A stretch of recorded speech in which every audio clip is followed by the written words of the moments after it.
ऐसे ऐसे आजकल शोज चल रहे हैं जो है ही गाली गलौज के बेस। तो ये कर्म नहीं है, ये भी तो बुरे कर्म है ना। आप क्या परोस रहे हो? मतलब जितनी आप गाली दोगे उतने आपके सब्सक्राइबर बढ़ेंगे, उतनी आपको सीटियां मिलेंगी। क्या लड़का क्या लड़की, कोई भी उम्र के लोग हों, आप समझ रही हैं मैं कौन से शो की बात कर रही हूँ आजकल, एक इंडियाज गॉट, बिल्कुल, आगे मैं नहीं बोलूंगी। हाँ? तो और मेरे को राखी जी हैरानी होती है उसमें जो मेन लड़का है जो जज वाली, मैं तो कभी शो देखा ही नहीं, सिर्फ रील्स देखती हूँ। तो वो जज है या क्या है जो भी है, जो बैठते हैं 3-4 लड़के, उसकी बड़ी मिडिल क्लास फैमिली का है वो लड़का, कश्मीर से ताल्लुक रखता है। उसके पेरेंट्स का मैं सुन रही थी, वो कह रहे कि इसने बड़ा, रो रही थी उसकी मम्मी, इसने बड़ा स्ट्रगल किया है और आज इसको कामयाब देख के मैं बड़ी खुश हूँ। ये कामयाबी है?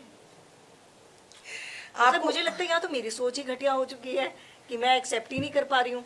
तमन्ना, आपकी भी बेटा है, आपको पता है मेरा बेटा 20 साल का हो रहा है, और हम कभी कभी रील्स देखते हैं साथ में बैठ के, या मैं कभी राखी कभी जी, लेकिन अगर मेरा बेटा ऐसे कामों से कामयाब होगा ना, मुझे वो कामयाबी चाहिए। एग्जैक्टली आपने बोला।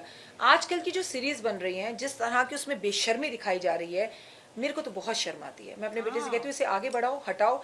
हम वो जनरेशन के लोग हैं, जब विस्पर की ऐड आती थी तो हम अपने पिताजी के सामने से उठकर दूसरे कमरे में चले जाते थे, या हम चैनल बदल देते थे, हम घुस जाते थे अपने, हमारा सर शर्म से उठता नहीं था। चलिए आज जनरेशन बदली है, या हम कहते हैं कि औरतों की सुरक्षा के लिए हमें पैड यूज करने चाहिए, बहुत अच्छी बात है। लेकिन जिस हद तक एकता कपूर देश को ले गई है, मैं मानती हूँ कि हमारी जनरेशन को बिगाड़ने में एकता कपूर का बहुत बड़ा हाथ है। और याद रखिए, जो दूसरों के घर बिगाड़ते हैं ना, उनका अपना घर कभी नहीं बसता, इसीलिए शायद आज तक उनकी शादी नहीं हो पाई है। तो देखिए, जिस तरह की सीरीज आ रही है, जिस तरह की गाली गलोच और जिस तरह की गालियां लड़कियां भी पिक्चरों में देती हुई दिख रही हैं, जिन्हें शर्म के साथ जोड़ा जाता है कि दुल्हन नजरें नीचे कर कर आए, पति सामने इंतजार कर रहा है। देश या लड़कियों को पढ़ाई हम सिर्फ इसलिए नहीं करा रहे थे कि हम लड़कों की तरह आगे बढ़कर गालियां दे। भद्र भाषा का प्रयोग आप छोटे छोटे टीवी सीरियल्स में देख लीजिए, आप जितनी भी सीरीज आ रही हैं उनमें देख लीजिए। एकता कपूर जी के तो सीरियल में हीरोइनें सोती ही मेकअप कर कर है। रियलिटी शो जो एक बहुत बड़ा रियलिटी शो है हमारे देश exactly. का, उसमें आप ले किन को रहे हैं? जो गाली गलौज कर रहे हैं, आप उन्हीं से तो ले रहे हैं। मतलब एक बात है, नकारात्मक जितना बोलोगे उतने हिट हो जाओगे।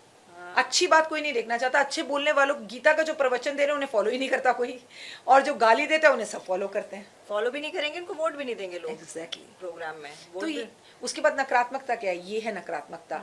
24 घंटे ऐसी रील्स देखेंगे, हमारी सोच कैसी हो जाएगी, हमारा सबकॉन्शियस माइंड कैसा हो जाएगा। थोड़ी देर बाद अगर हम लगातार शोले भी देखने लगे तो हम फैमिली के साथ 1-1.5 घंटे में शोलों के डायलॉग बोलते हुए दिखाई देते हैं, राइट? तो हमारा सबकॉन्शियस माइंड इस हद तक काम करता है। ऐसी कई गाँव की औरतें हैं जो कभी स्कूल नहीं गई हैं, लेकिन उन्हें हनुमान चालीसा याद है गाने के थ्रू, सुन सुनकर।